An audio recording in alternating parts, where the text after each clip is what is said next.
Hello everyone, welcome to my YouTube channel. आज हम बात करने वाले हैं Uttar Pradesh public service commission की तरफ से डिफरेंट वैकेंसीज़ के बारे में। जो एग्जामिनेशन फॉर्म की बात की गई है उस बारे में। So it is lecturer government Ashram Paddhati inter college examination 2021। Important dates की बात करें तो ऑनलाइन एप्लीकेशन स्टार्ट हो गया 18 जून से। लास्ट डेट जो एप्लीकेशन फ़ीस को सबमिट करने की है वो 15 जुलाई है, और कंप्लीट फॉर्म सबमिट करने की जो लास्ट डेट है वो 19 जुलाई है। तो आपने इन इम्पॉर्टेंट डेट्स को ध्यान में रखना है। उसके बाद यहाँ पर आपको बताया गया है कि आप किस तरह से अपने फॉर्म को अप्लाई कर सकते हैं। वेरी सिंपल प्रोसेस से आप इसलिए अपने फॉर्म को अप्लाई कर सकते हैं। जो आपको एप्लीकेशन फॉर्म का जो लिंक है वो नीचे डिस्क्रिप्शन बॉक्स में मिल जाएगा, आप डायरेक्टली वहाँ से चेक कर सकते हैं। इंपॉर्टेंट बात की बात करें जो है application fee. So unreserved category हो गई आपके पास, economically weaker section that is EWS या अदर बैकवर्ड क्लासेस हो गए, उनके लिए एग्जामिनेशन फ़ीस टोटल 125 रुपीज़ है।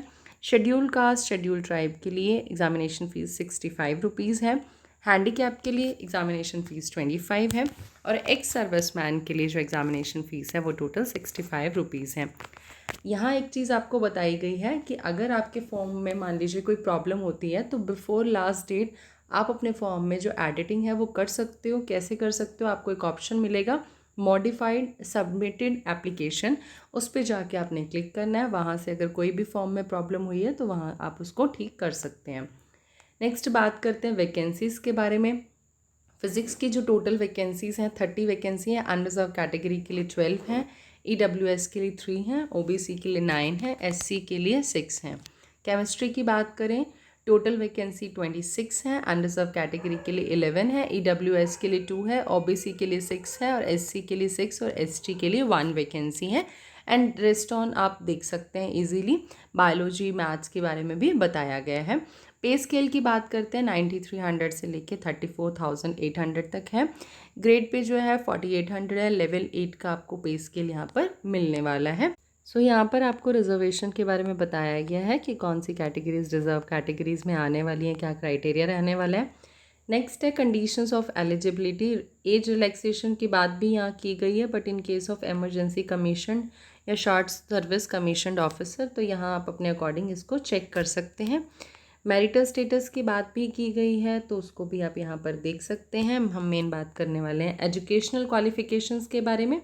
एजुकेशनल क्वालिफिकेशंस में सबसे पहली चीज़ उन्होंने बोली है, the candidate must possess post graduate degree in the respective subject from any recognised university up to the last date for the receipt of online application. तो online application की last date से पहले आपके पास जो पोस्ट ग्रेजुएट की degree होनी चाहिए। और यहाँ पर आपको बताया गया है पर्टिकुलर जो एजुकेशनल क्वालिफिकेशन है सब्जेक्ट वाइज भी। सो अब हम बात करते हैं तो रसायन शास्त्र आएगा, तो यहाँ पर आपको मेंशन किया होगा this is your essential qualification. उसके अलावा जो आपकी क्वालिफिकेशन होगी वो प्रेफर्ड है, प्रेफिशिएंशियल है, डिज़ायरेबल है, एसेंशियल नहीं है। ये चीज़ें अगर आपके पास हैं it's okay, it's very good. नहीं है तो कोई इश्यूज़ नहीं होने वाले। और ये जो लेक्चरर की पोस्ट है इसके लिए मेल और फीमेल कैंडिडेट दोनों ही एलिजिबल हैं। एज लिमिट की बात करें तो 21 से लेकर यहाँ पर बोला गया है आपके पास मिनिमम एज जो है 21 ईयर्स होनी चाहिए, और मैक्सिमम एज जो है वो 40 ईयर्स होनी चाहिए एज ऑन जुलाई 1, 2021। तो इससे ज़्यादा आपके पास एज नहीं होनी चाहिए, और 21 ईयर्स से बिलो एज भी नहीं होनी चाहिए। अगेन एज रिलैक्सेशंस की यहाँ पर बात की गई है वो आप देख सकते हैं। और भी इंफॉर्मेशंस आपको बताई हैं लाइक कि आपके पास इसमें 2 एग्जामिनेशन होने वाले हैं। एक होगा प्रिलिमिनरी एग्जामिनेशन, जो स्टूडेंट उसको क्वालिफाई करेंगे वो मेन एग्जामिनेशंस के लिए आगे मूव ऑन करेंगे। और जब मेन एग्जामिनेशन होगा तो फिर से आपके पास एक एप्लीकेशन फॉर्म आएगा, आपको उसको फिल करना है। उसकी एप्लीकेशन फ़ीस भी यहाँ पर आपको बताई गई है। और कोई भी स्टूडेंट अगर कोई भी कैंडिडेट जो है वो जॉब कर रहा है स्टेट या सेंट्रल गवर्नमेंट के अंडर, तो उनको एक नो ऑब्जेक्शन सर्टिफिकेट भी इस केस में बनवाना पड़ेगा। इंपॉर्टेंट इंस्ट्रक्शंस फिर दी हैं कैंडिडेट्स के लिए लाइक कि आपने फॉर्म्स जो है वो प्रॉपर तरीके से फिल करना है। पर्टिकुलर जो भी आपके पास पर्टिकुलर्स हैं उस चीज़ को फिल करना है। कोई भी एज रिलैक्सेशन की बात कर रहे हो तो आपने जो पर्टिकुलर उसके जो डॉक्यूमेंट्स हैं वो लगाने हैं, तो उस चीज़ के बारे में यहाँ पर बात की गई है। नेक्स्ट जनरल इंस्ट्रक्शन में सेम चीज़ें बताई गई हैं। हम मेन जो बात करने वाले हैं अब अपेंडिक्स 3, 4, 5 में क्या बोला गया है इन्होंने। जो फॉर्म का फॉर्मेट वगैरह है आप अपेंडिक्स 3 में देख सकते हैं। उसके बाद जो अपेंडिक्स 4 और 5 है वो भी इम्पॉर्टेंट है। Let's see this point number 8।